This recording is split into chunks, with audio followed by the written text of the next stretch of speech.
On the first full day of campaigning, party leaders make their first promises. The top runners targeting affordability. This is a tax cut that will put Canada first. Conservative leader Pierre Poilievre one-upping a pitch made yesterday by the Liberals. He can't pay for what he announced today. Liberals want to cut the lowest income tax bracket by 1 percentage point. Conservatives want to cut the same tax bracket by 2.25%. Under the Liberal plan, the average worker would save a little more than $400 a year. Under the Conservative plan, that figure jumps to $900.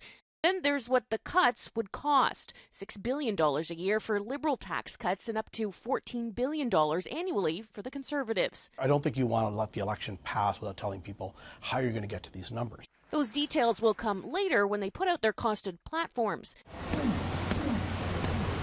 In the meantime, Singh is fighting for the New Democrats' survival, making the first policy announcement of his campaign in Montreal on unused federal land that he says should be used for rent-controlled housing. You can see the land behind me. 4 years ago, we said this should be used to build affordable homes. Hasn't happened. But the other thing is, when you look at the Liberal plan, they're selling federal land to private developers, and most of the homes that are being built are unaffordable. That is not a plan that's going to actually deal with the crisis we're up against. Singh will move on to the seat-rich area of Toronto tonight. Meanwhile, Carney continues his tour of Atlantic Canada, where he's leading in the polls. Poilievre will remain in Greater Toronto, where the Liberals and Conservatives are polled to be neck and neck. Here on the island, polls are projecting most seats will flip Conservative. Here's what some islanders and visitors to the capital city had to say about the election today. I haven't decided.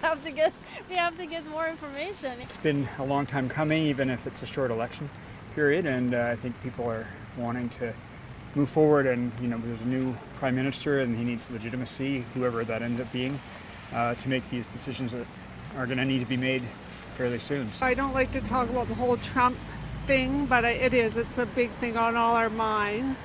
And they say it should not necessarily be an election who can best go against Trump, but I'm afraid that's what's foremost on people's minds. Also new today, a date has been set for 2 leaders' debates, both in Montreal, one in French, April 16th, the English one the next night.